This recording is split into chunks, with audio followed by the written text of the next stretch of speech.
जय श्री राम दोस्तों, मैं आपका भाई दीपक। तो स्वागत करता हूँ आपके अपने यूट्यूब चैनल नियो दीपक में। तो दोस्तों, आपको इस वीडियो के माध्यम से हम आपको अयोध्या के राम मंदिर की जानकारी देने वाले हैं।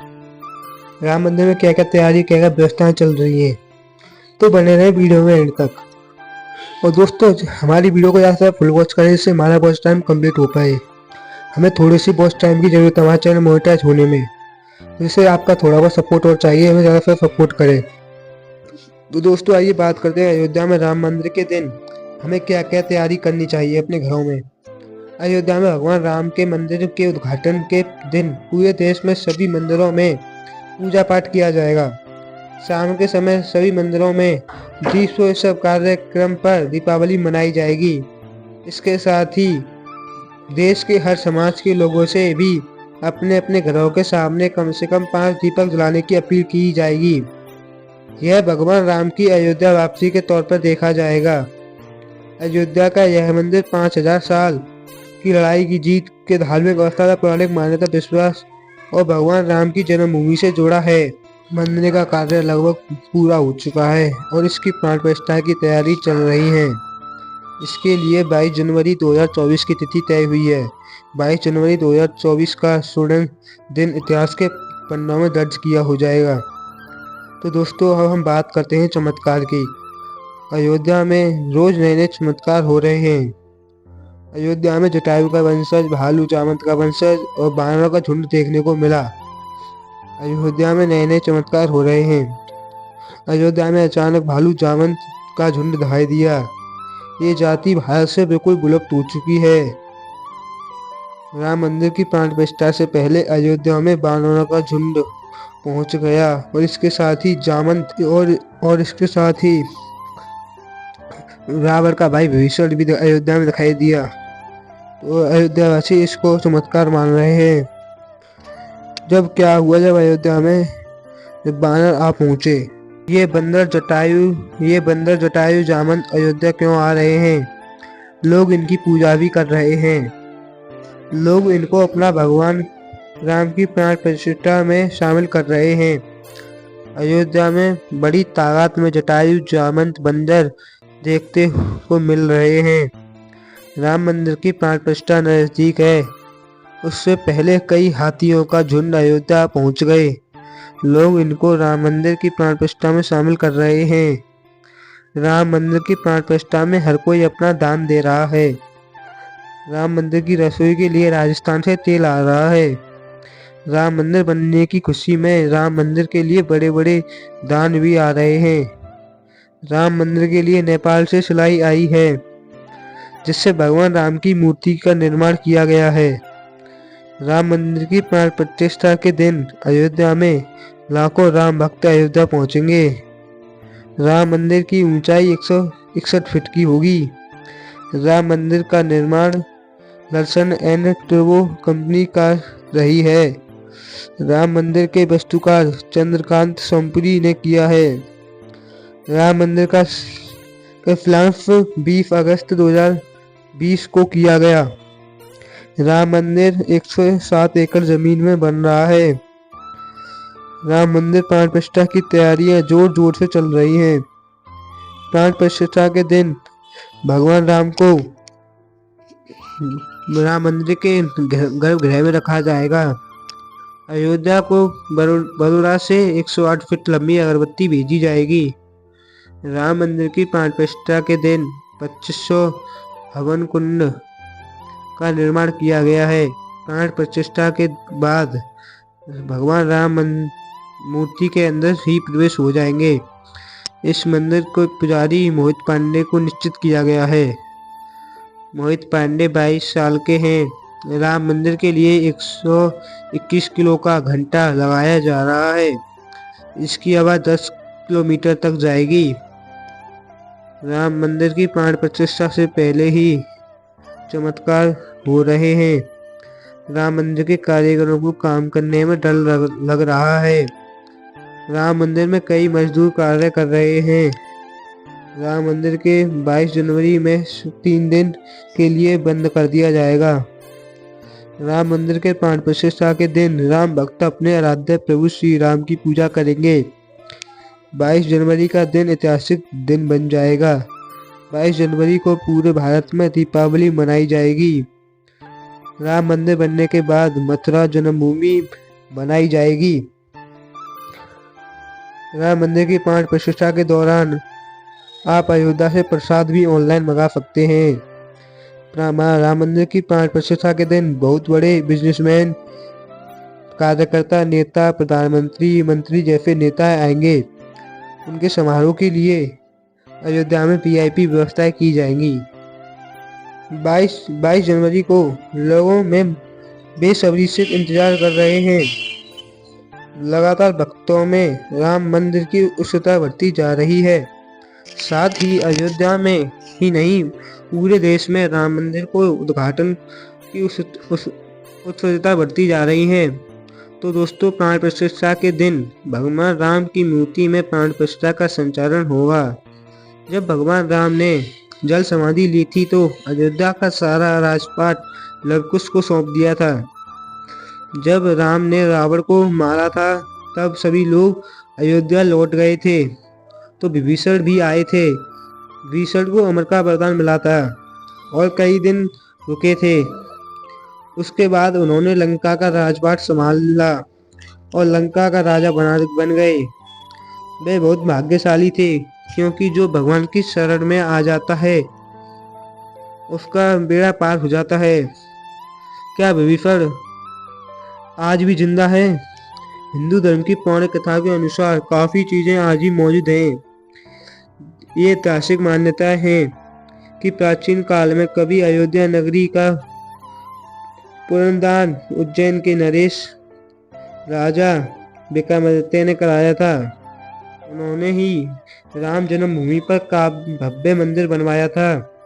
16वीं सदी की शुरुआत में मुगलों ने जब अयोध्या पर आक्रमण किया तब राम भगवान की जन्मभूमि के उस प्राचीन प्रभु मंदिर में श्री राम की जो मूर्ति स्थापित थी।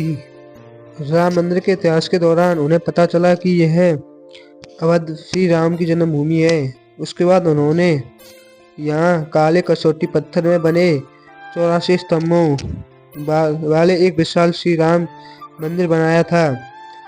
सन 1525 में बाबर ने इस मस्जिद को तोड़वाकर यहाँ पर बाबर मस्जिद का निर्माण कराया था। बाबरी मस्जिद में 3 गुंबद थी। यह मंदिर उस स्थान पर स्थित है जिसे हिंदू धर्म के प्रमुख देवता राम का जन्म स्थान माना जाता है। पहले इस स्थान पर बाबरी मस्जिद थी, जिसका निर्माण एक मौजूदा गैर इस्लामी ढांचे को व्यवस्थित करने के बाद किया गया था, जिसके बाद उसे ध्वस्त कर दिया गया। केंद्र ने फरवरी 2020 में श्री राम जन्मभूमि तीर्थ स्थल ट्रस्ट के निर्माण की घोषणा की, जिसे अयोध्या में मंदिर बनने के निर्माण और प्रबंधक का कार्य सौंपा गया। अपनी स्थापना के बाद से ट्रस्ट के दान में लगभग 3500 करोड़ एकत्रित किए गए। तो दोस्तों, हम बात करते हैं अयोध्या जाने की। आप अयोध्या ट्रेन, हवाई जहाज के द्वारा तथा मार्ग के द्वारा अयोध्या आसानी से जा सकते हैं। काफ़ी राम भक्त अयोध्या पैदल जा रहे हैं, काफ़ी साइकिल से यात्रा कर रहे हैं। तो दोस्तों, श्री राम मंदिर में तो हर कोई अपनी श्रद्धा से योगदान दे रहा है। ऐसा ही योगदान गुजरात के गौपालक ने किया है। गौपालक ने राम मंदिर के लिए 108 फीट लंबी व 3 फीट गोलाई की अगरबत्ती का निर्माण किया गया है। उन्होंने बताया है कि अगरबत्ती बनाने में 5 लाख का खर्चा आया है। गौपालक ने अपना योगदान देकर अपने भाव प्रकट किए। गौपालक ने बताया है कि वे राम मंदिर के लिए कुछ योगदान करता है। इस अगरबत्ती को बनाने में कुछ इस प्रकार की सामग्रियाँ मिलाई गई हैं: गूगल, जौ, तेल व बहुत सारी हवन सामग्री तथा गाय के गोबर से बनाई जाएगी। इस अगरबत्ती का टोटल वजन 3400 किलोग्राम है और इसे बड़े धूमधाम से अयोध्या ले जाकर अपने श्री प्रभु राम के चरणों में अर्पित करेंगे और ये अगरबत्ती पूरे 21 दिन जलेगी। तो दोस्तों, प्राण प्रतिष्ठा समारोह के लिए 20 दिसंबर से अक्षत वितरण अभियान शुरू होगा। न्योते के लिए विश्व में हिंदू परिषद ने आमंत्रण गीत भी तैयार किया है। 22 जनवरी और उससे पहले अयोध्या में जाने वाली ट्रेनें में ना तो टिकट मिल रही हैं और ना ही फ्लाइट में आप अपनी गाड़ी के जरिए अयोध्या पहुंच भी जाते हैं। तो वहाँ पर आपको होटल में रूम लेने के लिए या तो 1000 रुपये खर्च करने पड़ सकते हैं या फिर हो सकता है आपको होटल ही ना मिले। यह भी जानकारी है कि नेपाल अगले महीने अयोध्या राम मंदिर के लिए उद्घाटन के लिए विभिन्न प्रकार के आभूषण, बर्तन, कपड़े और मिठाइयाँ भेजेगा। यह वस्तु भेजने के लिए जनकपुर धाम अयोध्या यात्रा आयोजित की जाएगी। राम रोशन विश्व के संयुक्त महंत ने कहा है कि 18 जनवरी से शुरू होकर 20 जनवरी को संपन्न होगी और इसके साथ ही लाई गई चीजें उसी दिन प्रभु श्री राम के न्यास को प्रदान की जाएंगी। राम मंदिर का 5 प्रतिशत समारोह 22 जनवरी को होगा।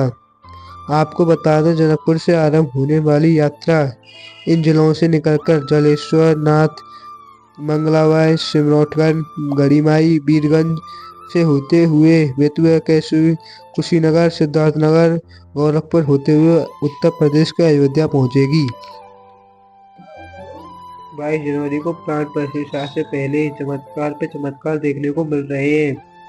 चमत्कार तो तब हो गया जब लोगों को जटायु के वंशज गिद्ध आसमान में उड़ते दिखाई दे रहे हैं। लोग इन्हें राम मंदिर की प्राण प्रतिष्ठा के समारोह के मेहमान मान रहे हैं, क्योंकि कुछ सालों पहले ये जाति बिल्कुल विलुप्त हो चुकी थी। लेकिन राम मंदिर की प्राण प्रतिष्ठा नजदीक आते ही आसपास की संख्या में गिद्ध आ पहुंचे। लोग इस करिश्मे को देखकर पूजा भी कर रहे हैं, क्योंकि गिद्ध एक ऐसा प्राणी है जो भारत से बिल्कुल विलुप्त हो चुका है, क्योंकि वे राम मंदिर की प्राण प्रतिष्ठा से पहले ही दिखाई दे रहे हैं।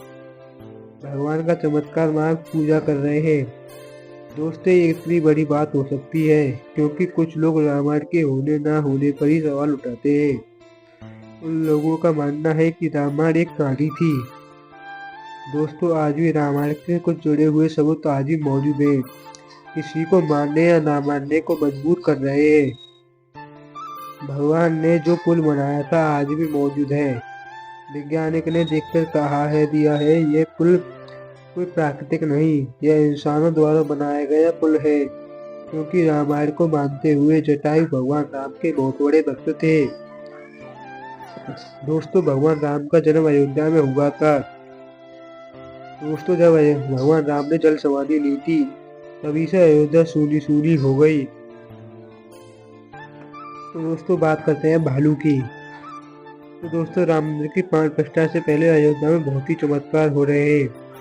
इनको भगवान राम के नाम से जोड़ा जा रहा है। तो देखते हैं इन चमत्कारों को। माया पुरुषोत्तम राम का मंदिर बनकर तैयार हो गया है। भगवान राम के बाल स्वरूप प्राण प्रतिष्ठा का दिन नजदीक आ गया है। सभी लोग बेसब्री से 22 जनवरी का इंतजार कर रहे हैं, जब राम जन्मभूमि अयोध्या में श्री राम की चंद्रित मूर्ति को स्थापित किया गया जाएगा। भगवान श्री राम का मंदिर बनकर तैयार हो चुका है। कई लाखों साल पहले जामवंत की सेना भी अयोध्या राम मंदिर के दर्शन करने के लिए अयोध्या पहुंच गई।